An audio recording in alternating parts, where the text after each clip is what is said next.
Bonjour à tous, bienvenue sur ma chaîne. Aujourd'hui, nous allons continuer notre histoire de la photographie à travers un personnage qui, pendant un temps, s'est approprié la paternité de sa création. Restez avec moi, nous allons remonter le temps.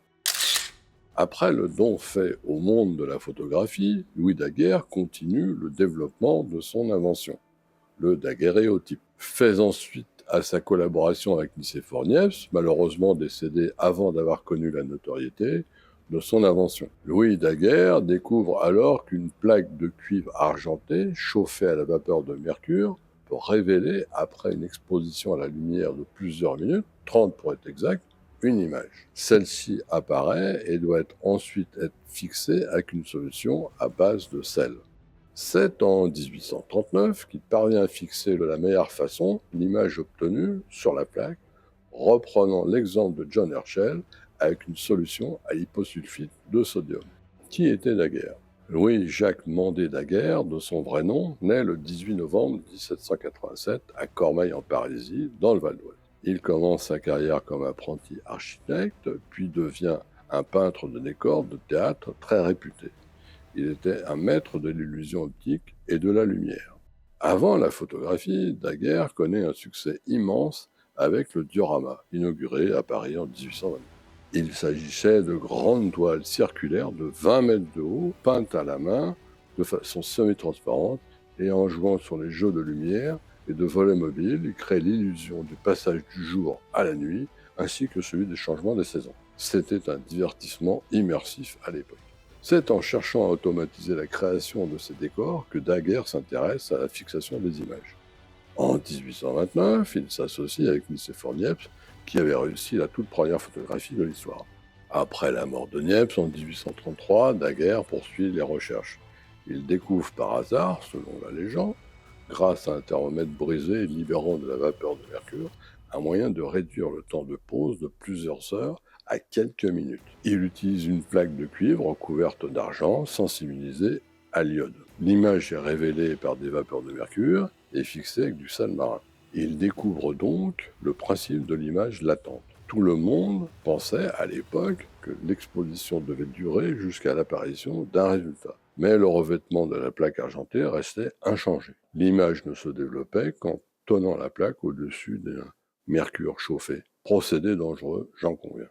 Une anecdote raconte que pendant ses recherches, Daguerre, un jour, las de ne pas obtenir de résultats, posa sa plaque argentée sur une étagère et alla se coucher. Sur cette même étagère, en dessous, était posé un flacon de mercure ouvert. Le mercure, s'évaporant légèrement pendant la nuit, avait réagi avec la plaque et révéla une partie de l'image latente exposée. Le lendemain matin, à son réveil, Daguerre découvre la plaque avec une partie de l'image qui est apparue. Aussitôt, son esprit ne fait qu'un tour et comprend ce qui s'est passé. Mais au lieu de patienter de nouveau longtemps, l'idée lui vient de chauffer le mercure pour accentuer l'évaporation. Et c'est à ce moment que le miracle se produisit, l'image apparut. Restait cependant à la stabiliser. Et, s'inspirant des travaux de John Herschel, il entreprend de plonger la plaque dans de l'eau salée, et ça marche. Il va donc perfectionner le système et connaître la renommée.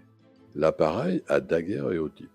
Il ne suffit pas d'inventer un procédé, il faut aussi un appareil pour produire des images. Ce sera Alphonse Giraud, un parent par alliance de Daguerre, qui est aussi ébéniste. Il va reprendre l'appareil de base inventé par Daguerre et l'améliorer. Il va notamment lui ajouter un objectif de 380 mm de focale, spécialement créé par Charles Chevalier, producteur renommé de microscopes et de télescopes. Pareil, se compose de deux boîtes qui coulissent l'une dans l'autre. À l'arrière est placé un miroir incliné à 45 degrés qui permet de voir l'image redressée, inversée, de gauche à droite. L'intérieur est garni de velours pour éviter les reflets sur la plaque.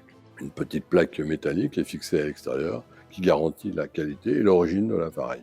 L'ensemble est assez imposant, peu maniable et pèse près de 50 kg avec les accessoires. Pendant, malgré son prix onéreux pour l'époque, les commandes affluent. Giraud et Chevalier travaillent d'arrache-pied pour satisfaire la demande. Daguerre, qui a le sens des affaires, ne vend pas l'appareil seul, mais avec un ensemble.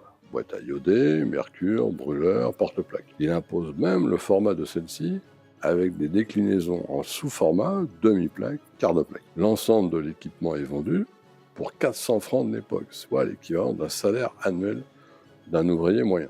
50% des bénéfices vont à Giraud, 25% à Daguerre et 25% à la famille Niepce. Le fils de Niepce, Isidore, participe au projet depuis le début. C'est dans ce contexte que l'invention va faire le tour du monde et être utilisée par des milliers de photographes. L'appareil, à daguerréotype, subit des améliorations dans les années suivantes, avec celui de Bourquin à Paris et celui en 1851 de Lewis à New York, qui insère des soufflets entre l'avant et l'arrière de l'appareil. Daguerre, c'est aussi le premier humain photographié grâce à la célèbre photo du boulevard du Temple à Paris en 1838. Comme le temps de pause était long, les gens en mouvement ont disparu, sauf un homme qui se faisait cirer les bottes et qui restait immobile.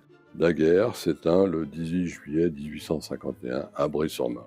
Si cette histoire de la photographie vous intéresse, n'hésitez pas à liker, abonnez-vous. Je vous raconterai la suite dans un prochain épisode. Ciao, bonsoir.